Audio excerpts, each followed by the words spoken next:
Hey everybody, it's Todd again. Um, so it's been a little while. I wasn't feeling well. More my fault than anything to do with a virus or a common cold or anything. Self-inflicted. Um, so I have been getting quite a few letters. Um, some of them I won't post. They're not of the kind of things we want to talk about. Um, a lot of them are derogatory and just angry. Life's too short to put up with that. So, those letters, when I get them, I just kind of have a laugh at them and then delete them. And then I block that person. I'm not going to put up with that. I've said that before. This website, my website, and this channel is for people who want to come together and talk about their things. Now, there's people that'll send me letters that have their full name on it, and they don't care if people know their names or not. And then there's people that have a genuine concern. Um, uh, there was one lady sent me one, and she worked for a municipal government, and she essentially said that if it got out that she was seeing ghosts or she believed in this stuff, that she would be ridiculed out of a job, out of her career, and she's real fear. Um, I had a nurse write me and basically said the same thing. And this nurse is from Canada here, from Ontario, and she said with the environment she's working in now since COVID, the mistrust and all that other stuff, that it would be just another reason to push people away. So we're not going to do that. So I've made a decision that I might mention they're a nurse or whatever, but um, for the most part, I'm really concerned about people's welfare and their mental health, because if people are out there getting tormented or teased or belittled or degraded because of this stuff, um, it goes right to their mental health, and I have to be concerned about that. You know, and also about people's um, sexuality, their sexual orientation. So, I mean, if somebody's a homosexual or you know, or not, and all that, I don't care who you are. Everybody in this world deserves love and kindness. I do believe respect is earned. It's just not freely given. You earn it. Now, earning respect comes in many different ways. I mean, it could be being a police officer, a fireman, a nurse, school teacher, the garbage man. It could be the mechanic. It could be an addict that's recovered and has gone through that struggle. Um, it could be a veteran who's disabled and struggles with a disability, the mental anguish of what he or she has seen. And that's all people that deserve our respect. Even the addict who's recovered, and the addict that's recovering, and the alcoholic that every day finds another reason not to take a drink. They all deserve our respect. And like I said, respect is not freely given. And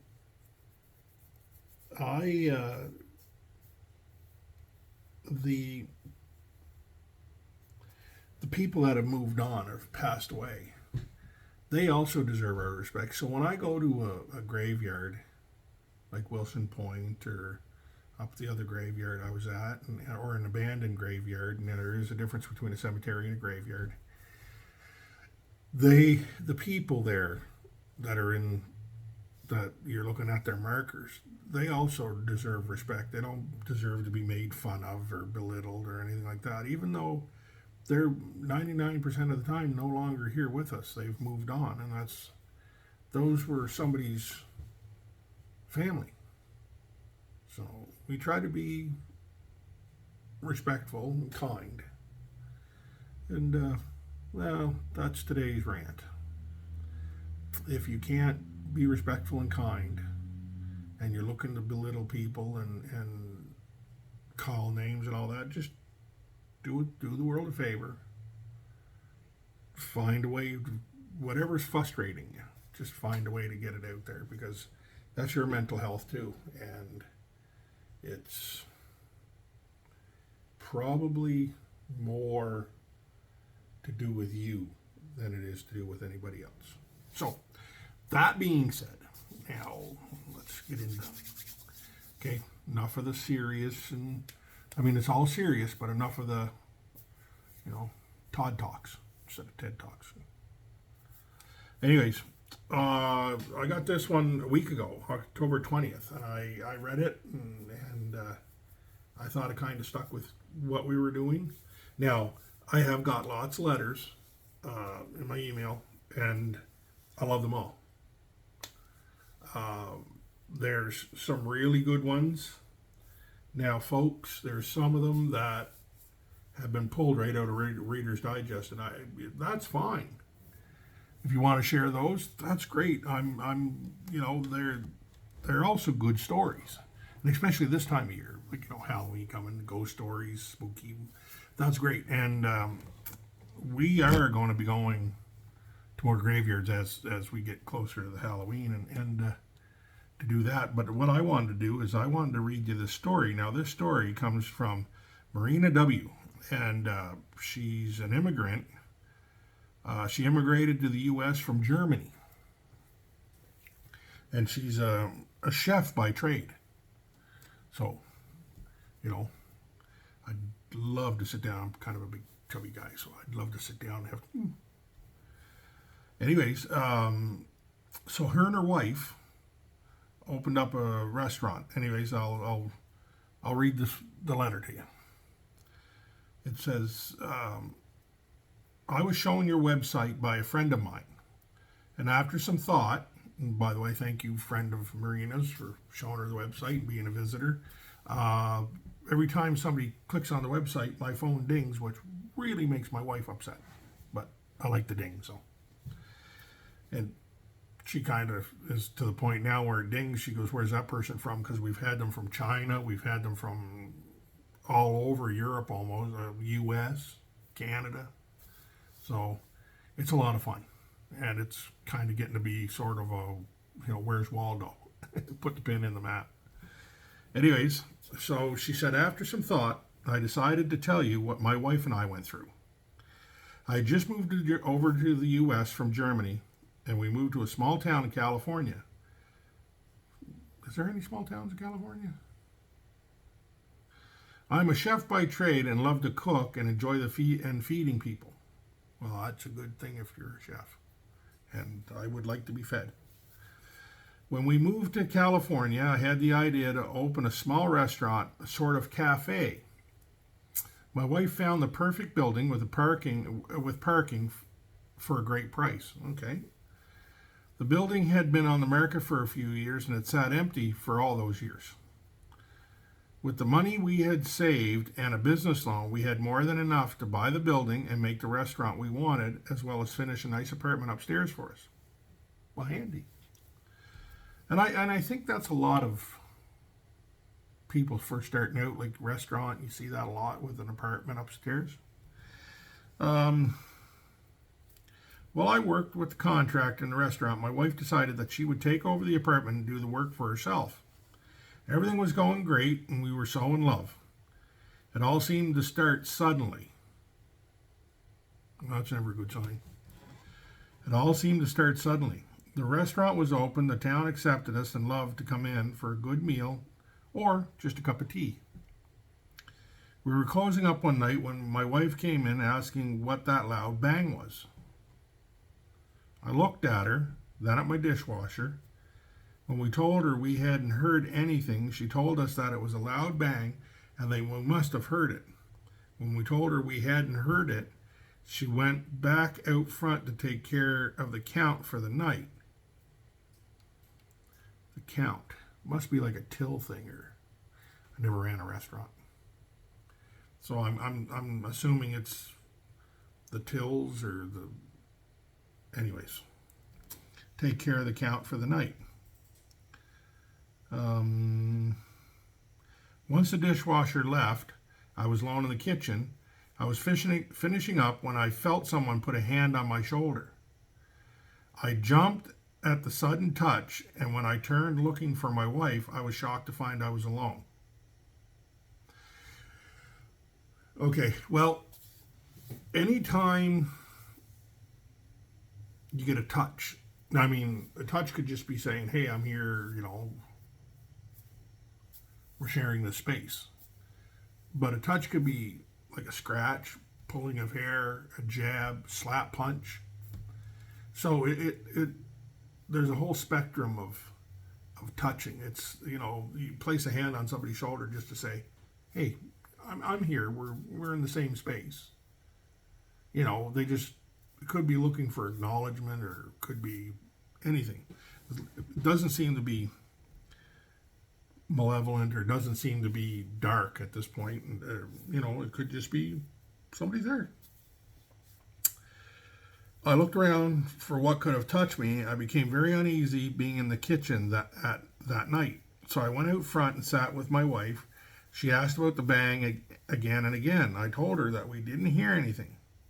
I didn't tell Liz about being touched that night. Weeks passed, and by this time I put everything of that night behind me, and I put the sound Liz heard and the feeling of being touched down to anxiety of opening the restaurant and the stress of it all. Could be. We had settled into the apartment Liz had finished upstairs, and it was beautiful, with a balcony off her bedroom and the original large windows letting in that fantastic California sun. When we went upstairs after closing, the apartment was trashed. What? This must have been weeks later. Okay. When we went upstairs after closing, it should have been one night, the apartment was trashed. I stood shocked at the destruction of our home, and Liz wept as the sheriff walked into our home and shook his head. I liked the sheriff and the deputy. They never tried to put the blame on Liz and me for being gay. The sheriff told us this wouldn't be tolerated at all. They looked for fingerprints and fibers and then left, and then when they left, the sheriff told us he would send a copy of the report to our insurance agent. We cleaned up the mess that night, but nothing ever felt the same in the apartment again. Though Liz never heard any sounds, never again heard any sounds. Yeah, it's not hard to tell she's German and does a very good job at the letter. Certain words are turned. So the way she wrote it is, though Liz never heard any sounds again,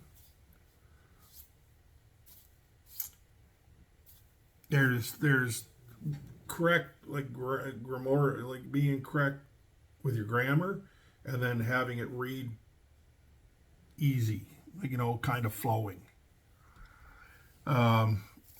She would go to the bar to make a drink for a customer and find things had been moved. We hired a full-time bartender, and she would often complain that somebody was messing around with the bar and moving things. Our first dishwasher quit one night after we had closed. He told me that it wasn't a good place to work with the angry old lady being there. So the angry old lady. Now, I would like to know if their dishwasher was Hispanic or of some ethnic descent, because there's people, like, you go down to New Orleans and that, and you get into the Creole and all that. there's some people that are pretty close to the spiritual world, and they practice hoodoo, or there's voodoo practitioners, and it's a religion, but they're pretty close to the spirit realm, anyways, and it is what it is. I would like to know their dishwasher. When I tried to ask him what he was talking about, all he would say was that she was becoming more and more angry. And he left. It was August 16th. Liz and I were woke up by terrible crashing sound from downstairs in the restaurant. I called 911 and reported the break and enter. Told the operator that Liz and I were upstairs in the apartment above the restaurant. The sheriff came to the restaurant and looked at the destruction. He told us he would look into this and keep his men on the break and enter of our apartment. After the restaurant, the accounts of people coming to us with stories of them being touched while they were at their table when no one was near them, or having the feeling of someone walking past them in the hall on their way to the washroom increased. One woman even told us that someone had rattled the door of the toilet stall while she was in it. Then she heard a soft laugh, and there was no one there. The number of reports grew and grew as our guests slowly dwindled to nothing. Then 5 years after we opened our dream, Liz and I were forced to close the restaurant, almost bankrupt. We left California for Colorado, where we still live today. Marina W. Well, that's not good. So, what started off as a seemingly friendly gesture of putting a hand on her shoulder, all of a sudden turned into a destroyed apartment, a destroyed restaurant, and a destroyed business. That's pretty bad. I would dare say that they definitely ran into a malevolent, but it doesn't seem to be like it didn't seem to be angry at first. Maybe it became angry at the lack of acknowledgement. It's hard to say. I'm glad that they got out without being hurt. I'm not too happy about them losing their business, their livelihood. I hope they're doing all right today. It's kind of a sad thing when you stop and think about it. And people, some entities or energies are that strong that they can, damage a business and all that. Now, Marina and her wife Liz, hope you guys are doing okay. Check in. Let us know. I had a viewer want to know more about Mark and his wife, where they had, where previous owners had tore down the old homestead in the Old South. Anyways, I was talking to Mark, and Mark said the Old South is what people call Georgia, Alabama, Mississippi, Louisiana, that Florida, that Old South. Anyways, somebody wanted to know more about what the investigation told. So the sheriff, when they first tore the house down, the sheriff came out, took the bones to the coroner. The coroner, I guess, what they found was the bones that were taken out of the wall of the original homestead was that of a girl, female, between the ages of 18 and 30. It's a pretty broad spectrum. One thing they did note that she was Caucasian. I don't know how they know that. No idea. Whether there was hair or, anyways. But she'd also recently given birth. I guess I could tell that by her pelvis, which, even being a biological idiot, I could figure that one out. And there was no bones of any baby. And that was it. The investigation just basically came to a stop. They buried the bones in a graveyard, or cemetery. See, graveyard is a burial plot attached to a church. A cemetery, there's no church. It's usually like a municipal graveyard, village, city, whatever, or cemetery.